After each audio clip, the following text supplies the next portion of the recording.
Thank you for joining me for another episode of Mental Health Mondays. I am, of course, Mind Runner, aka AA Ron, and my guest at this time is she is the host of Top Rope Squishy, a multimedia platform on YouTube. Covers professional wrestling as well as the paranormal. You might see her on Cafe Con Leche, where she explores the metaverse as well as our own metacognition. You might also see her on her own show, Top Rope Squishy. She is a huge fan of AEW and a good friend of mine.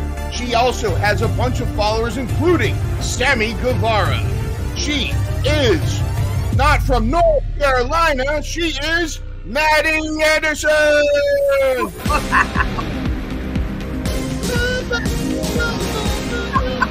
I don't have the words. All right. Well, if you haven't guessed, my guest is Maddy Anderson, aka Top Rope Squishy. Wow. Maddy, thank you so much for doing the show, and I'm glad to have you. Thank you for having me on. I love the intro. That's so cool. I'm no Justin Roberts, but I do try. I love it. That was really awesome. Well, I'm so excited to have you. I've been trying to get you on. I know your publicists have been giving me all kinds of grief and running me around and telling me this and that. And it's been ages since we finally locked in a date. Yeah. We got you in. Those pesky publicists, but or work. Right, or real life. Yeah, exactly. But I'm real excited to have you. There's a lot I want to talk to you about, and I'm making a promise because a lot of my non-wrestling fan listeners, they when I start talking wrestling, they get they don't quite they kind of fast forward a little bit. So sometimes I'll put this up to remind everybody.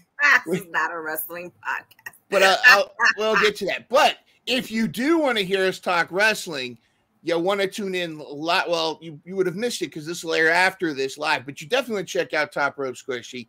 Go to her YouTube site, check it out. You'll actually see a very special guest, and also you'll notice there's a special segment at the end of her shows called the Hot Seat.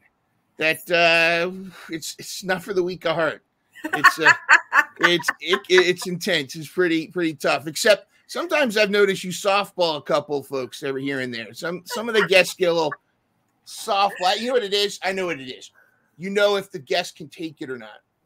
You know, the thing is that sometimes it's hard to get certain guests on, and I don't want to scare them away. But that particular guest, when he does come back on, I already warned him. I'm like, I'm going hardball on you on the next one. So yeah, you gotta give him at least let him feel comfortable at first to lure him in. Exactly. And then that's what, and you have been accused of sadism. I don't know if that applies or not. We'll have to get into that. But I'm real excited. Both you and No Neck Tone, aka Producer Tone. Your husband, he helps you produce all your awesomeness. You're the star of the media, and he's the behind the scenes guy. Is that correct? He likes to be behind the scenes. Yep. Well, that's awesome. But both of you guys are a great tag team. What got you started in wanting to do this and wanting to get into podcasting and not just talking about wrestling, but I definitely want to talk about paranormal stuff too. But what got you started into that? So I've always wanted to be an actress, which is something that a lot of people don't know about me. I can see it. Yeah. I went to school for high school for it. I didn't complete college. I went to college for a year and it wasn't fun for me. And when you have like an entertainment type of personality, it killed it for me. Yeah.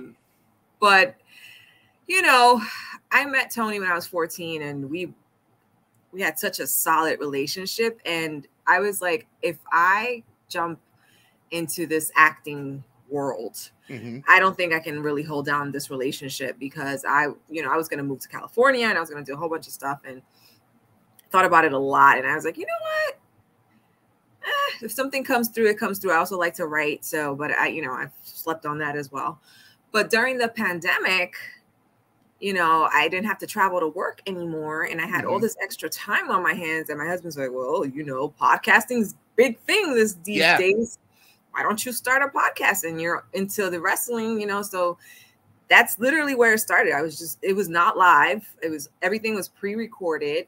And I started with, like, you know, I don't do Squishtradamus anymore, but I am planning to bring her back. Whoa. She is coming back. Very cool. Yeah, and, you know, the predictions character. But I started, you know, by just doing pre-recorded run-throughs of, like, recaps of the show and stuff like that. And then I was like, you know what, I would love to have a live podcast where I, you know, invite people over. And then I got involved with We Love Wrestling.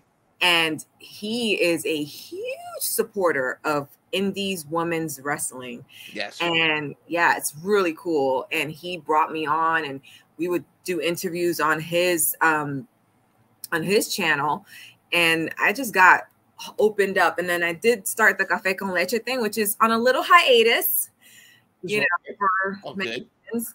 But I just kind of grew up with a lot of supernatural things happening in the household. And so I know a lot of people don't believe in that stuff, but it's different when you've experienced it. Yep. So, and I just wanted to, you know, have something else where I tell stories, because I like that too. So that's pretty much it in a nutshell. Well, it's cool because the Top Rope Squishy media empire is going to continue to grow. Yes. And it's good to diversify. It's interesting because the pandemic, I think, really kind of changed a lot of things, but also happening when we had so much technology available. And, you know, necessity is the mother of invention, but also I wonder, a lot of this stuff was already there, but it really pushed a lot of people into that. And it's interesting that kind of developed. And I mean, nowadays people are making movies with their iPhone. You know, people are making like big budget looking films, in some cases better than what's being produced in Hollywood. Yes. Do you have any plans on making something here down the road, or, you know, maybe writing and producing? You know, I would love to back up on my writing, and maybe turn one of my books, that if I can finish one, I have like a gazillion unfinished books, turn one into a script somehow. My niece is into acting and dancing and stuff like that, and I feel like she would just be great for anything I were to produce. But yeah, you know, I think the sky's the limit, and these days, like you said, you can do anything with just a phone, and there really aren't any excuses as far as why you didn't do something or whatnot. I feel like we have more time on our hands these days, with most jobs being hybrid. You know, if you do work a 9 to 5, so you do have some time at home. You know, I gained 25 hours back during the pandemic, a week. Yeah. I mean, you figure just commute alone. Yeah, that was all commute. That was all commute. So I was like, for like a good few months, I was just sitting on my couch like, God, I don't know what to do with my time. Should I just sit here and melt my brain watching TV? You know, so, you know, putting it into podcasting was a lot of fun. I mean, we tried a lot of different things, my husband and I. We even tried doing like food tastings and stuff like that. And we realized the hot seat goes to the hot kitchen. There we go. We couldn't handle it. It was too much. It was like an unboxing. Like we were doing like Japanese unboxing, and they would send like 20 items. And I mean, the stuff was delicious, but can you imagine having to taste 20 different things? We were like, by the end of the show, we were like, oh, I can't breathe. So yeah. So you're right on the line with Hot Ones, with Sean Evans in the Hot Wings interview. You could bring people on and have them eat. You know, Okay, we're gonna try wasabi for each question. we're gonna eat. Yeah, we're gonna eat. We're gonna have curry chicken while we do this interview. Yeah, we couldn't. Yeah, I think we did like 3 episodes, and that was it. But that's cool that you try it, and that's another cool thing too, is that it really opens up a lot of creativity. Of course, now, you know, as far as writing, you're right. There's no excuse. You could just have ChatGPT write for you. Oh my God! What are your thoughts on ChatGPT? And is there a point where technology almost is too much, or? I feel like we are of of a world where we have to evolve with things, and so this was to be expected, where AI was gonna start doing people's homeworks for them and writing for them, and you know, there's even programs that create songs for you, makes it sound like the stars that you like it's, you know, it's a lot. For me though, maybe because I'm of a place where, you know, because in our generation is when internet came to be. Yeah. I remember pre-internet, and you know, people mattered. Yeah. You know, our thoughts mattered, and I don't want to see the world completely turn over into a place where people aren't needed anymore. You know, like what are we all supposed to turn into, robots? Like, it's just, you know, I hope we do continue to advance, you know, in technology, which we will, but I don't want to end up in a place where human thoughts are being replaced by AI. Yeah. So, you know, I don't want to, I'm afraid we're going to become the humans in those floating wheelchairs from WALL-E, you know, drinking the smoothies, and or we're almost getting there to a point. We're almost there. We can't forget to touch grass. I always would tell my students when we go out to recess, all right, kids, time to touch grass. And that's because you gotta make sure you're getting out there. And that is interesting, because do you feel like today we're kind of a little too dependent on some technology? And how do you think that's affecting, right? It's like right in front of me. Yeah, it's in the middle of there. Hey, so tell me about yourself. Scroll. Yes, exactly. I mean, was it Bruce Willis? You know, bless his heart, because he's going through some sad dementia right now. But he's already sold his likeness rights, and like to the point where they can make Bruce Willis movies forever.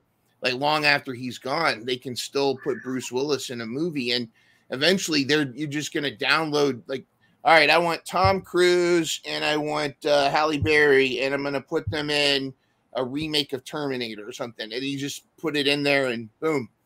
Yeah, it's crazy. I think it's interesting. I want to know your thoughts now too, because I feel like our generation, and we're always afraid of the fear was that blue collar jobs are going to be taken away by robots. That was the big fear. But what it didn't, I don't think anybody counted on AI taking white collar jobs, taking the artist and taking the creative, the marketing stuff. And that's what it seems to be happening. I mean, I don't know how much of a Marvel fan you are, but Secret Invasion, have you been keeping up on that? No. The Secret Invasion, that's the Nick Fury series. It's on Disney Plus. They got a lot of controversy because their opening credits were all done by AI art. And there's a big backlash from the art community because of that. And do you feel like that's where would you stand on that? I mean, it does, because there's starving artists out there trying to make their art, but is this something that's inevitable, or is this something that we could somehow work together with? So my husband is an artist as well. Like he's like a jack of all trades when it comes to artistic things. He can do photography. He does, excuse me, graphic design. You know, he's great at production. There's just so many things he does. And it was already hard for him, you know, prior to all this technology doing things in a snap. I mean, I think it's inevitable that we're going to witness a lot more things be replaced by AI, especially like when all you got to do is buy a program or subscribe to a program, and it costs this much, as opposed to, you know, paying an artist, you know, thousands, hundreds of thousands, you know, and you can take, like you said, the likeness. It's like the same thing I was talking about with music. You know, you can literally have an AI write a song for you, put in who you want it to sound like, and all of a sudden it sounds like this artist sang your song, and it's insane.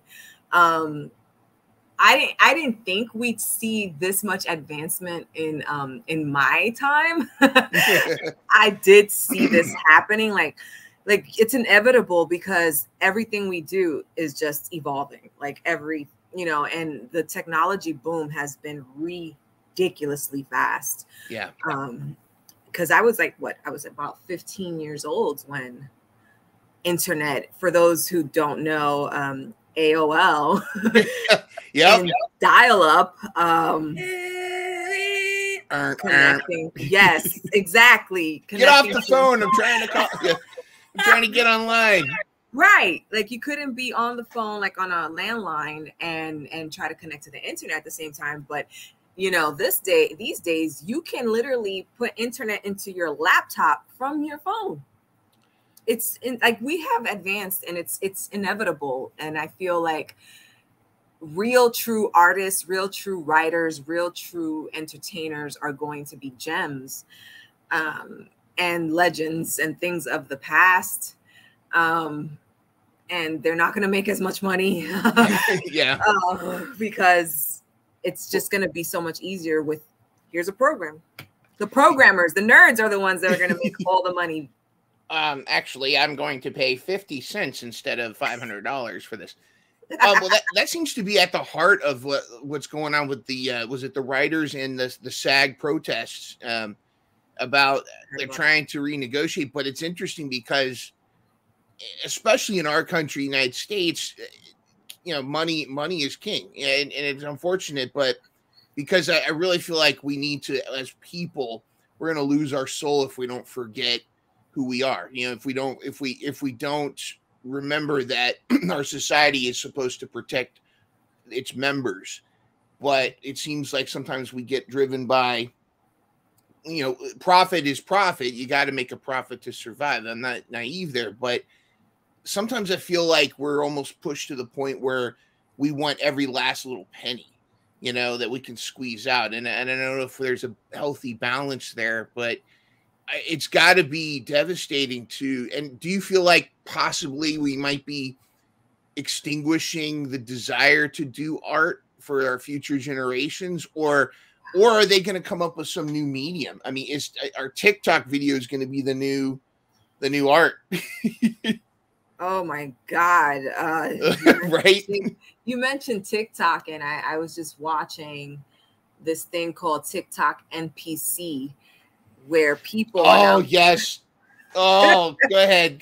Yes, people are now pretending to be characters, and they just make like these noises and do these things on a repeat, and people are paying them for this. And I'm just like, maybe future generations will see this as art. It's something. And I don't, you know, I'm not hating on people who decided to do this because they're making a lot of money and it's, you know, good for them.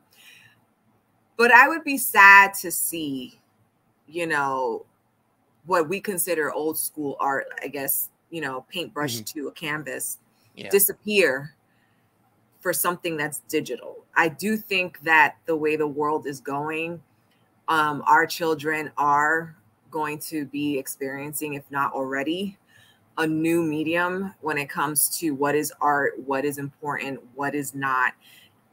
What child these days, before they can even walk, don't already have a tablet in their hands? And it's, what do you do? Like, do you not let them learn from that? Because they have to move on and evolve with the world. Yeah. But I think it's up to us, the people, the parents, to also teach them other things, other skills that I feel like in the future are going to be extinct. And, you know, it's going to be sad. How many languages have we lost? You know what I mean? Like, things do get forgotten, unfortunately. So it's and again, I worry about the loss of some of those things, is a loss of perspective on humanity. But you also don't want you don't want your kid to be the kid that doesn't have a tablet. You know, you don't want to be you don't want your kid to go to school and be the one that doesn't have such and such. And it does feel like, and it's hard, like as a teacher myself, it's hard for me to have a conversation to tell a student that, you know, TikTok is not important.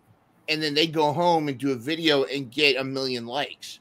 You know, it's like, well, you know, okay, well, that discredits me. So it's kind of a tough thing. I worry for parents these days. I worry for parents, but you know, but it's good to have it. I think. Do you feel like, though, kind of parents have kind of gotten a little too easy with their kids? Or do you think that generations are getting away with too much, or is it a lack of structure? Wow, that's a good question. I think parenting has changed. Okay. Because when I was growing up, and I'm 41, I've never scared to give people my age. When I was growing up, your parents, they would tell you, get off the TV, don't do this, don't do, like, there was more structure, like you said, but I think parents were stricter. These days, I feel like parents are a little looser. Maybe they're more busy.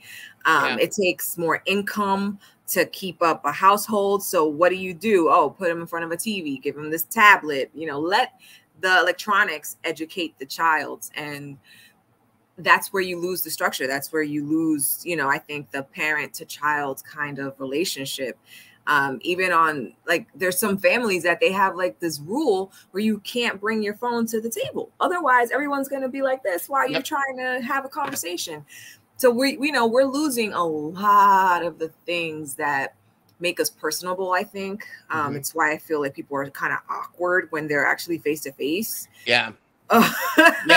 These days, not me, because, and certainly not you. We're from a different time. But like I said before, I think it's up to the person who has the child to actually teach your kid both sides of the coin. It's not just, here's your digital world, but you can also have a conversation, like take your kid on a hike, do some camping, do things outside of the spectrum of the digital world, because, unfortunately, even though that seems to be the future, I think there's something that you can take away when it comes to like person to person community. Like, it's just, I just feel so worried about what we're going to lose like 10, 20 years from now. It's just, I just don't know.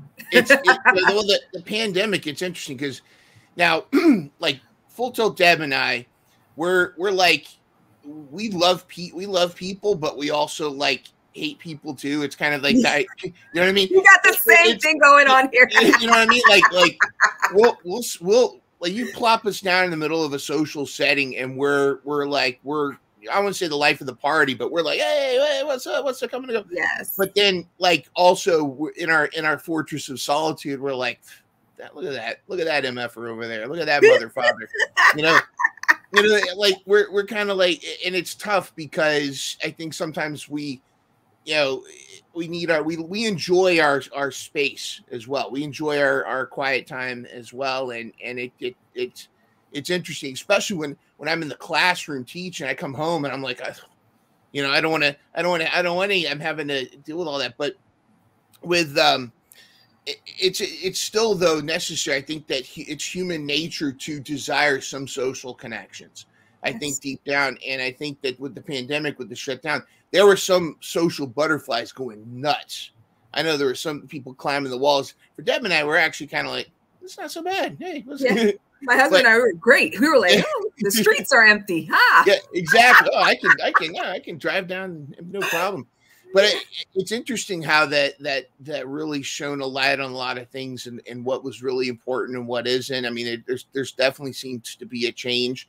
You hit the nail on the head too about the kids, about people suffering social, like almost they're struggling socially face to face because so much of their personalities online. My students, recent group of students, struggled talking to each other.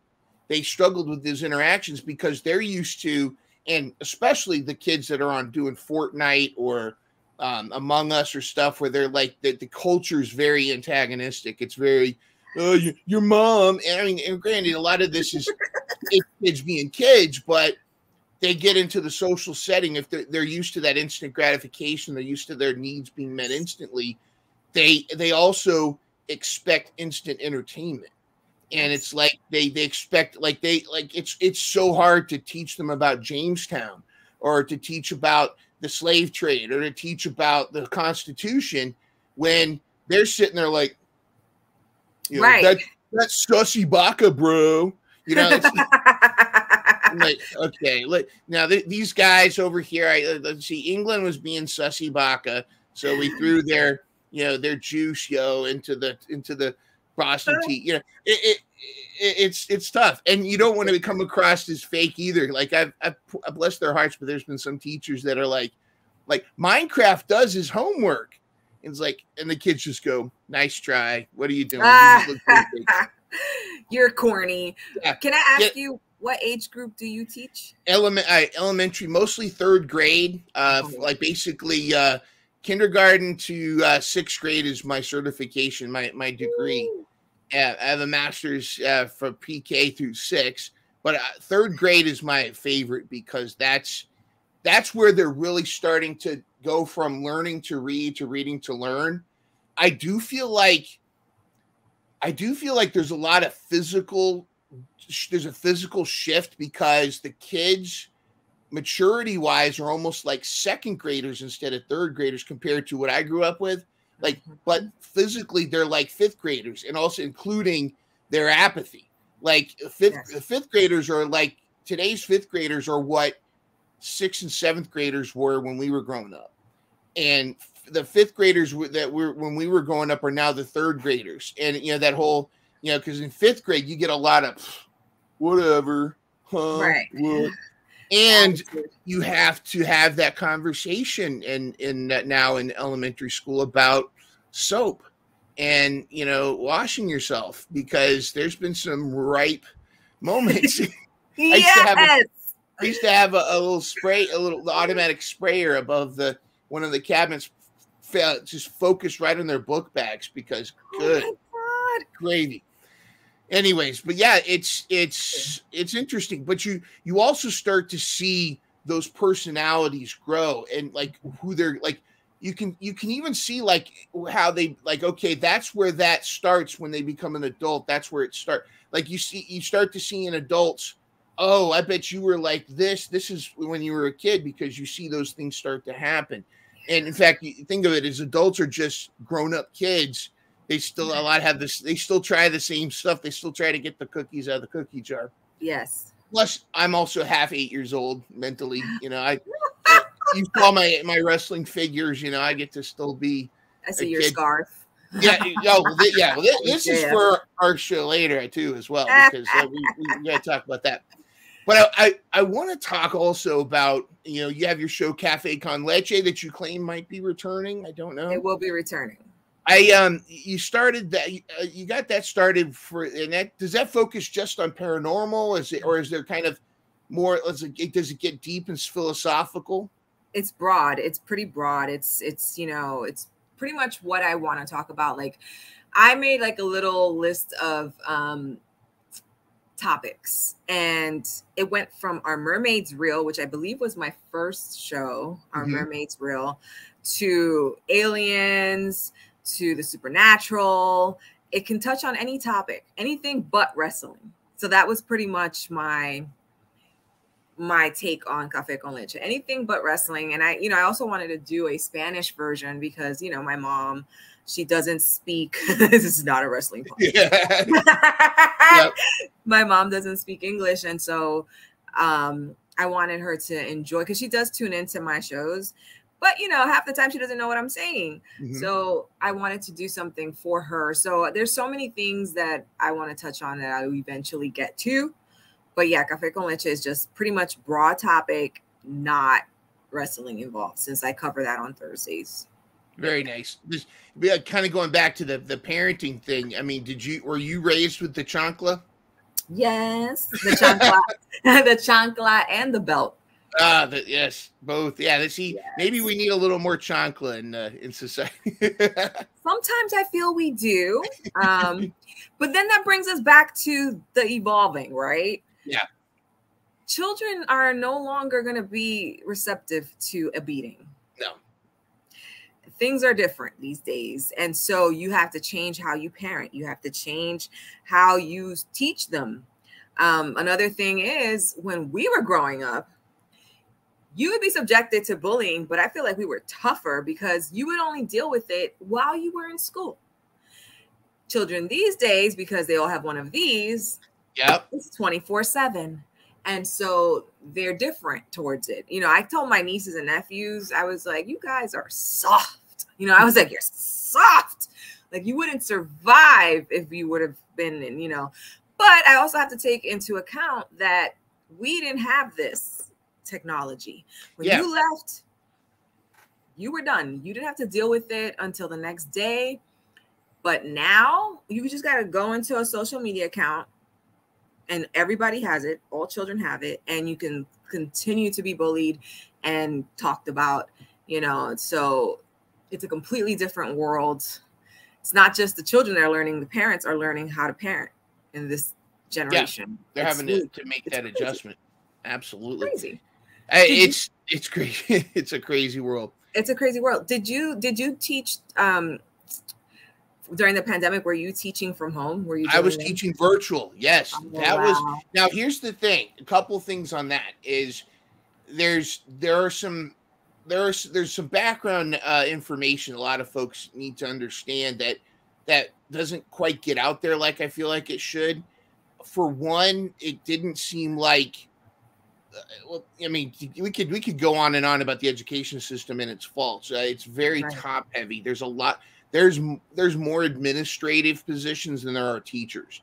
You know, it's a lot of bureaucracy and a lot of the complaints that are levied towards teachers. If you find out, there's very little control that teachers have over curriculum, and we have to kind of sometimes go rogue to give the kids what they really need, because you've got administrators people with less experience than you teaching, telling you what to do, and it gets really crazy. But when the pandemic hit, there was less of a we weren't prepared for a long-term shutdown, and there wasn't, the tools weren't there for teachers. Plus, most teachers, you know, especially the experienced ones, you have to adapt, you have to learn, but you're not everyone, in fact, is very technological savvy. You know, their experience is in that personal face-to-face. I think about some of my favorite teachers. It wasn't anything cool that they had or they did. It was that feeling of making you feel wanted, feel that I've got your back, I'm here for you, and I'm here to make you a better person. And that's what I've strived to do. But I was one of the exceptions, is that I was really good with the technology. You know, my radio background allowed me to kind of host. I was essentially hosting a show for 7 hours. You know, I was hosting a virtual show. I mean, essentially it was like this, but imagine 20 kids, 25 kids, or 30 kids. And you have to, and again, you're competing with this generation that's, you know, Sussy Baka, and you're having to make Jamestown sound interesting, you know, and you're having to do all this stuff. One of the funny things was I don't know if you're familiar with these books. They're called I Survived.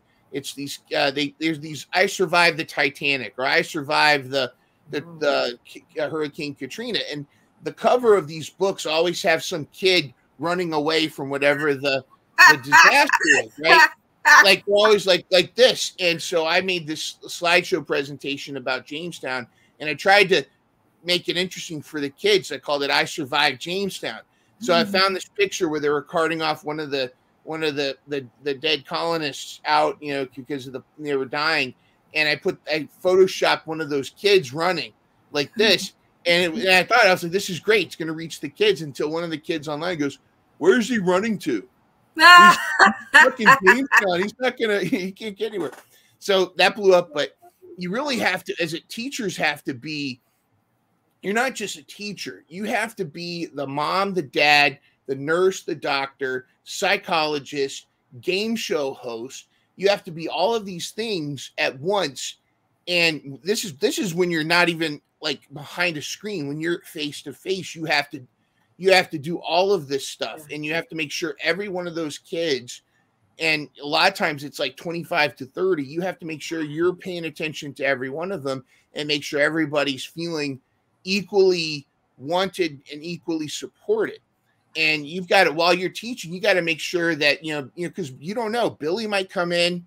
Billy may have stayed in a hotel last night because of something going on in his house, or Sally may not have eaten breakfast. Or I've had kids come to school and they had to make their own lunch, and it was like frozen peas and a soda pop. You know, it was like because their parents are so sad. There's so many heartbreaking stories. I had a student, bless her heart, she had nobody in her family life at home to tell that she could trust. And she pulls me aside. She comes back from the bathroom and she pulls me aside and she goes, Mr. Burden, can I ask you something? Please don't laugh at me. Please don't judge me. And I was like, and I'm expecting it to be some kind of like feminine issue. And she goes, what does it mean if your poop is green? Now, aww. It broke my heart. I mean, because one, I'm the only person she felt comfortable to ask. Nobody at home, none of her friends. There was nobody else in her life at the time. Wow. She's now living with grandma.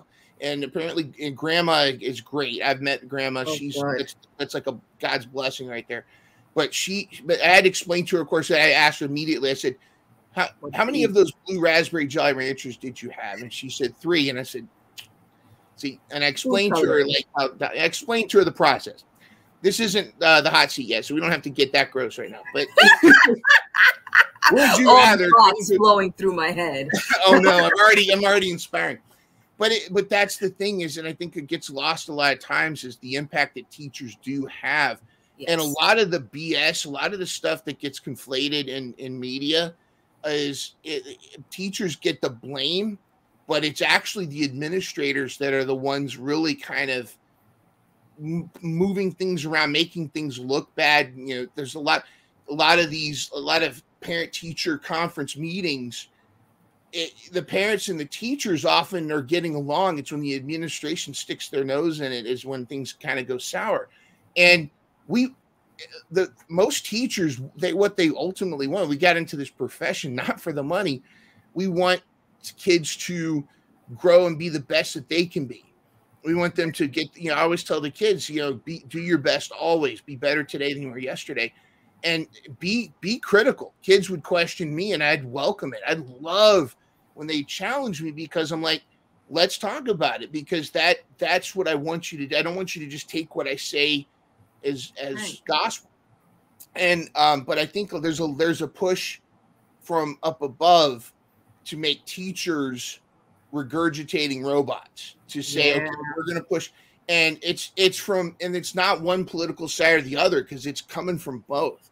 You on one side's trying to, say you got to teach it this way, you got to teach it this way, and I'm like, why don't we let's teach the kids to explore on themselves, give them the scaffolding, and share the information, teach them the skills, and again, instead of teaching them this little bit, everything about Jamestown, tell them about Jamestown, but then also teach them, let's also now talk about how credit works, or how buying a credit card, how that's going to affect you, or real life issues. And I think that's what's really lost. And in general too, that just like a lot of things in our government, I think we've forgotten that the government's supposed to serve the people.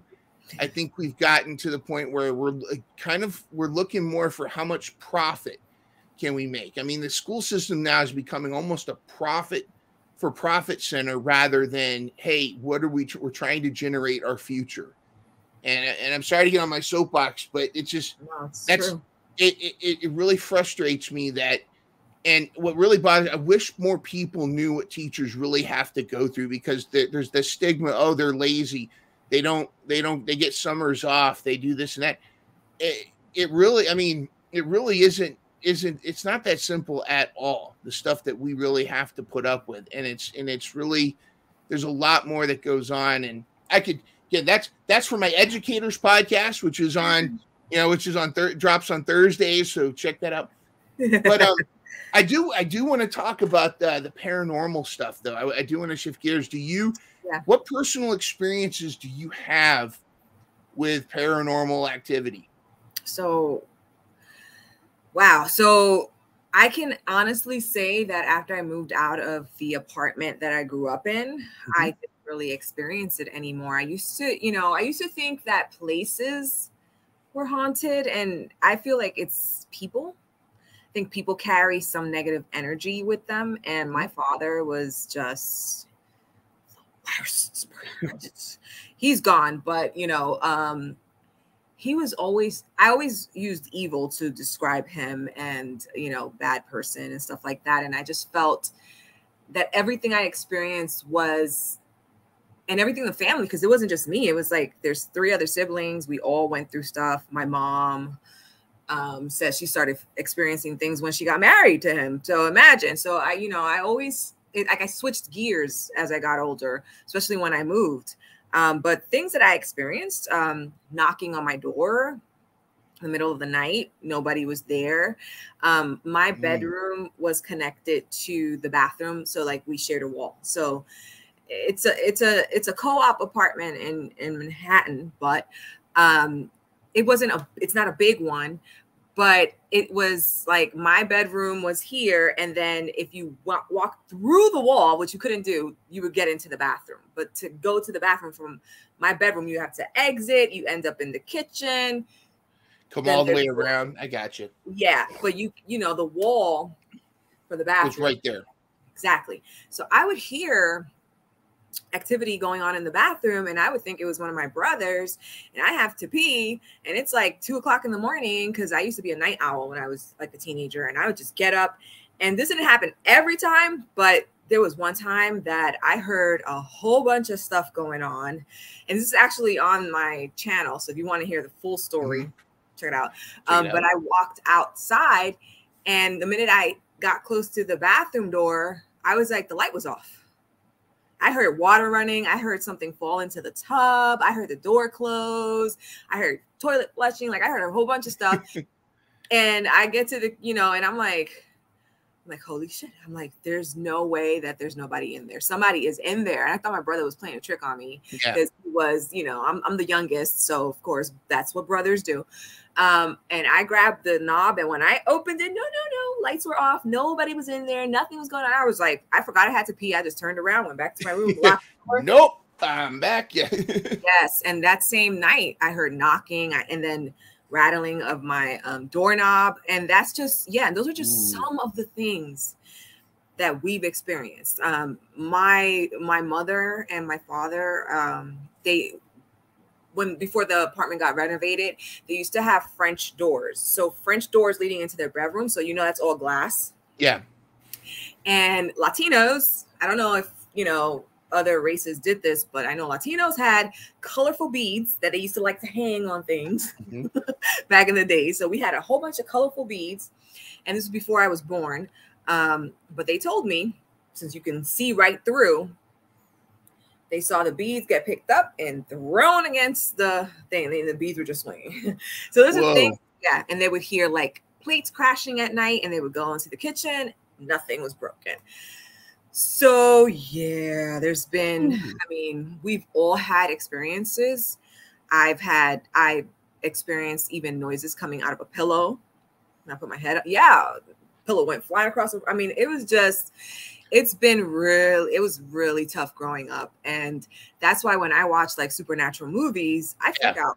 I like them, but I freak out because I'm like, I know what that feels like. And, and some people look at you like you're crazy. You're like, oh, God, this bitch. But no, that's the thing. It's like, until you experience it, it's kind of like, it's easy to dismiss until you experience it yourself. But thank God, that's not something that I've dealt with since I moved. And I know my sister and her kids lived there for a while my father was still there. And he was going through like dementia and Alzheimer's and stuff like that. And my mom didn't want to put him in a home. Even though they weren't like technically together anymore, but she's from the old school where you just don't drop your spouse. You take care of them until they die. Yeah. And things were still happening, not as frequent, but things were still happening. And as soon as you put him in a home, no more. Gone. Wow. So that's when I was like, oh snap. Like this was all connected to this man. And I really feel like we carry energies with us. That's why, misery loves company and things like that. You can really affect someone's attitude and how someone's feeling when you come around them and you bring a certain energy with you. So I don't dismiss any of this stuff because we have no idea what's beyond us. You know, it's there have been things that have happened in my life where I'm like, okay, this isn't just, you know, oh, it was the wind. You know, Yeah, it was not exactly. the wind or anything like that. Do you Exactly. mentioned you know, talk about energies too, because there's people that I've met that, and I've experienced both. There are people that I've met that you just meet them and the whole room seems to get warm, and they have like a positive energy. You just feel good around them, you Yeah. know. And you know, it's like like people are drawn to like, oh, this is cool. Hey, this person's a good person. And then I've met people where the hairs in the back of my neck stand up. I can't explain it. It's nothing, and I don't know if it's like a sense that there's like a sixth sense we have, or like we can smell evil or something. But it was like like I feel like, okay, there's something's off with this dude, you know. And it's unfair. Maybe I was sometimes, am I being fair? Maybe this person's okay, but 9 times out of 10, I find out later it's something happened. This dude did something or something like that. Do you feel I kind of going into this is a kind of a deep question, but we're going there. Do you believe people are inherently good, inherently evil? Is it a mix with us? Is it like a struggle, or are there evil people in the world, like truly evil? Oh my God. I want to say nobody's born evil, but I watch a lot of ID channel. I am one of those people. And I've seen children do things that are evil. And you will sit there and say, how did this person who, you know, can barely walk do something like this? You know, like, you know, single digits, and they're trying to kill their sibling. And I'm like, Yeah.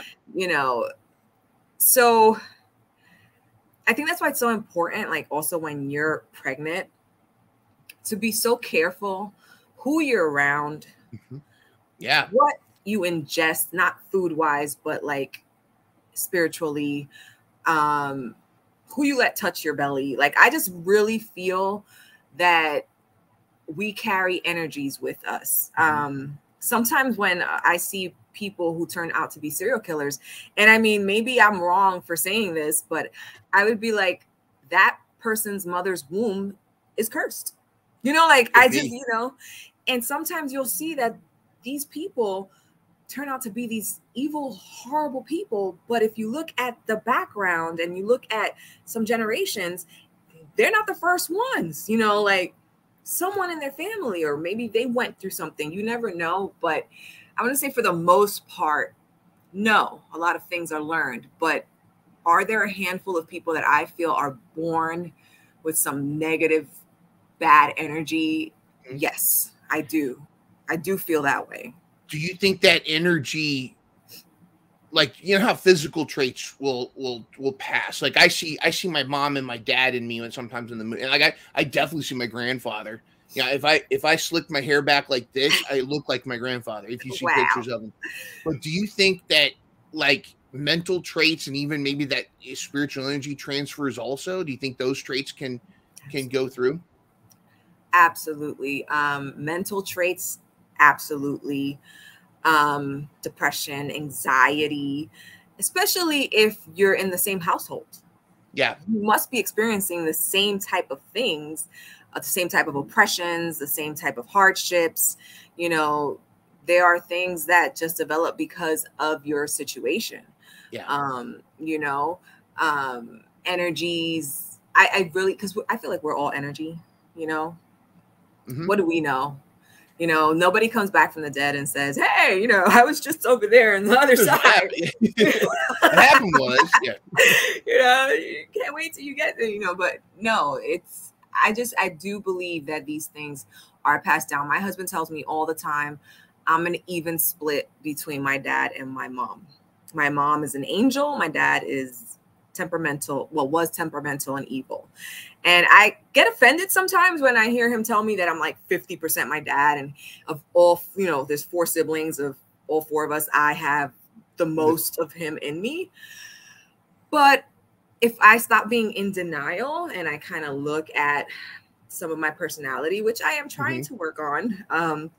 He's not wrong. So you do kind of inherit that stuff. I feel like it's also in your DNA. There's a lot of kids that don't grow up with a certain parent, and yet they're just like them. Yeah. Yep. So I lived with my dad from 11 years old on, just my dad, and I still have traits that I would only see my mom over like the summer occasionally, and I still have my traits that my mom passes on. Yeah. You do say, I wonder if the 50% of your dad, you mentioned it's somewhat evil. I wonder if that comes from the hot seat. Sometimes when the hot seat happens. Now, don't worry, I'm not going to gimmick infringement. I'm not going to put you through a hot seat. You created the video for my hot seat, so that's definitely not infringement. You can definitely comment and show it as much as you want. I think that we can only fight ourselves with so much, but you learn things as you go along. And I think as you get older, you develop, the wise. It's really true. You really do develop things where you start to say, you know what, it's not worth being angry over this, or there's no reason for me to, react this way, or, I've become somebody who I feel thinks about consequences more. And not just like, oh my God, I'm going to go to jail, like nothing like that, but just like how you affect someone, with your actions. And, you tend to think ahead and you change some of the stuff. I can't change it completely because it's in my DNA. I know I have a temper issue. I just, you go through life and you go through things like the pandemic really like made me look at all these people that lost so many people, and life was altered completely over something that they had no control over. And it made me really so grateful for my family and my loved ones and the life that I did have. And, sometimes you can fight it and sometimes you can't, but if you don't make an effort, you know what I mean? And with my mom, she's too soft. Like she's too she's the angel. Oh, that's everything. Yeah. Everything is good and everyone is great. You mentioned battles with anxiety and depression. What experiences have you had with that? Oh my God. I feel like I suffered through anxiety and depression from a very, very early age, because I did grow up in a household where my father was very physically and mentally abusive. And when you grow up oppressed like that, you kind of close in on yourself. And I, suicidal thoughts obviously were things that did cross my mind a lot. And even as an adult, almost pretty recently, like even at the beginning of this year, I was still dealing with a lot of anxiety and a lot of depression. And you just, you feel like nobody understands what you're going through. You feel like you have to put on this persona for other people. You hide it behind a smile. Exactly. And it doesn't reach your eyes. And some people that really know you can tell.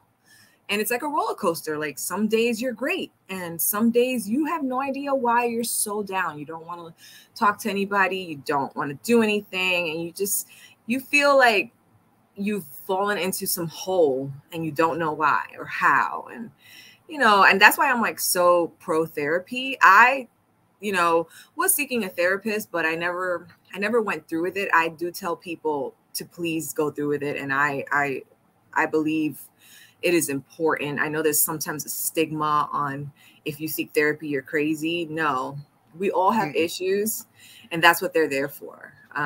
But I had a life-changing event, which I'm not gonna I'm not gonna mention just yet. Okay. But it changed my perspective on life, and I'm grateful for it and very happy about it. And I'll come back on your show if you want me back, and I'll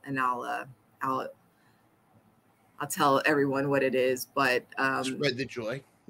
But it changed me, and it changed me for the better. Like I haven't had anxiety or depression since. But that's not everyone's story. Yeah.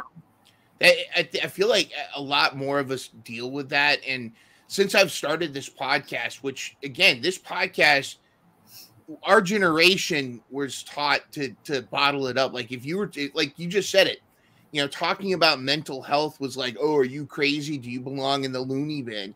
Exactly. And I even find when I invite people to come on my podcast to tell their stories, it's sometimes there's an apprehension because they don't. It's almost like they don't want to. I'm not crazy. I don't. But it's not. I don't. As you know, it's like I'm not looking for crazy.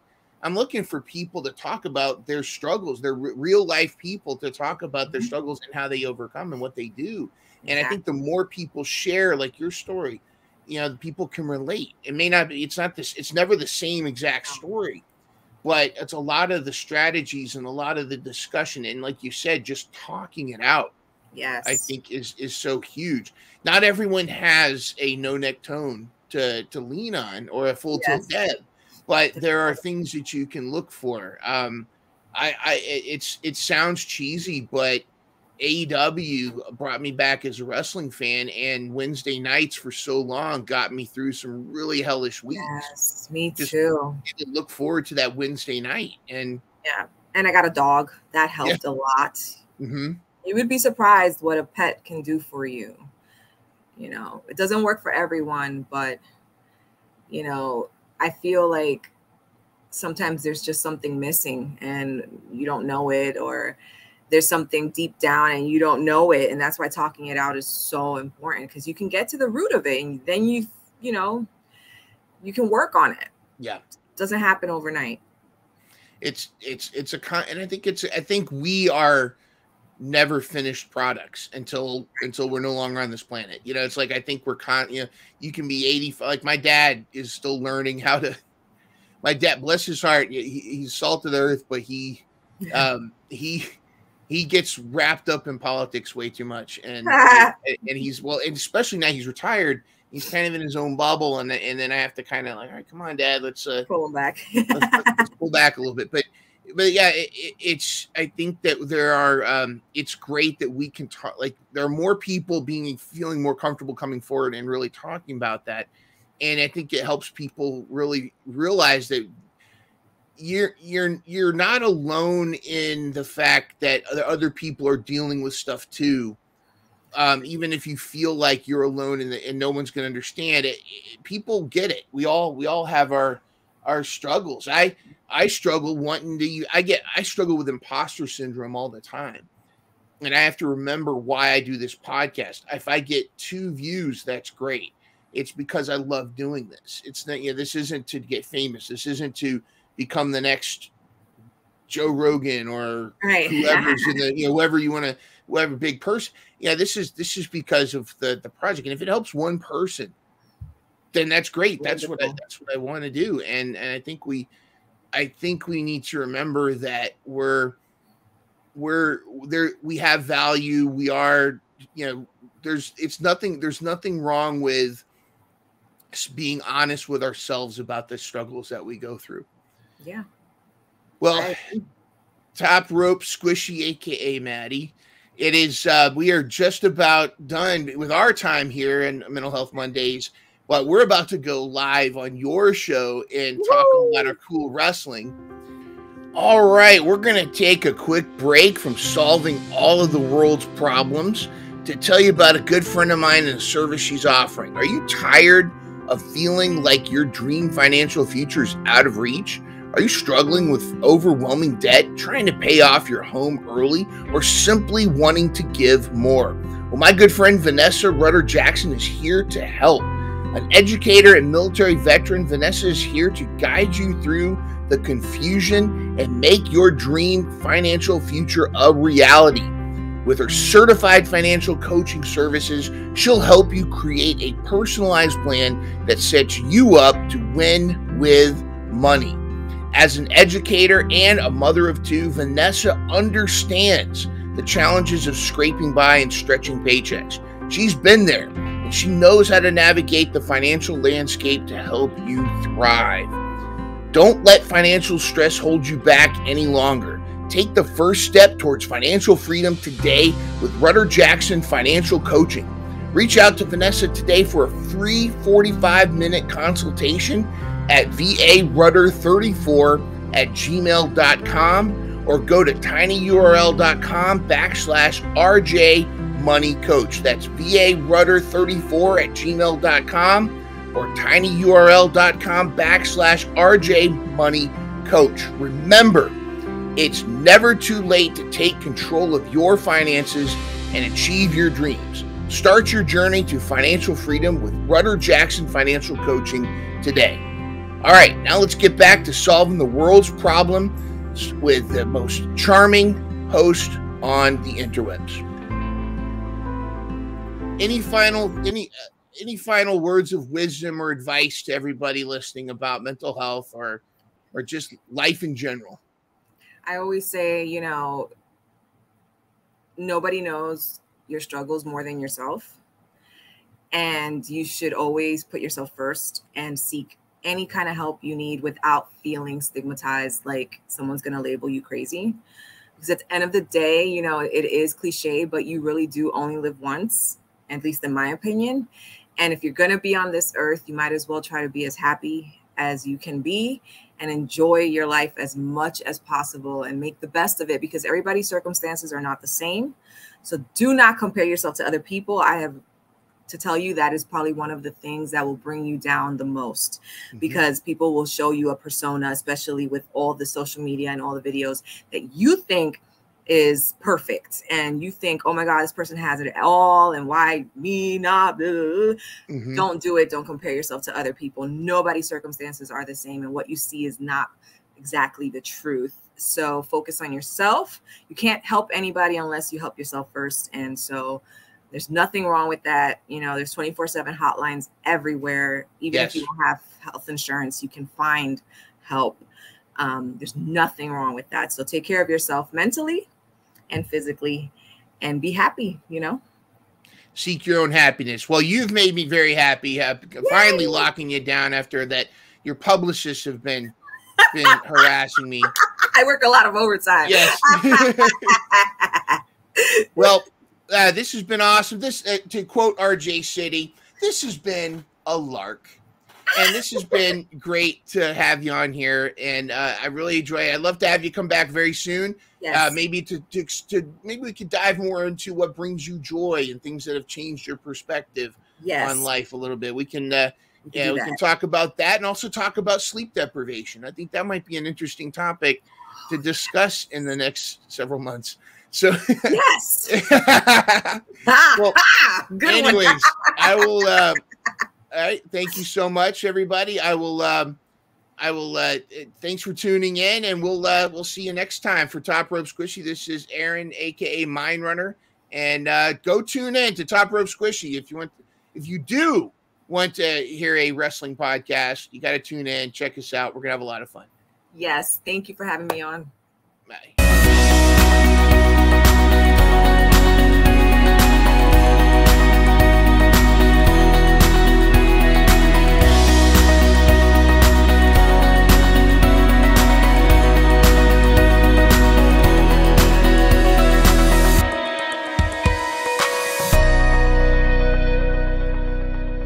Catch new episodes of Mental Health Mondays every Monday morning at 7 a.m.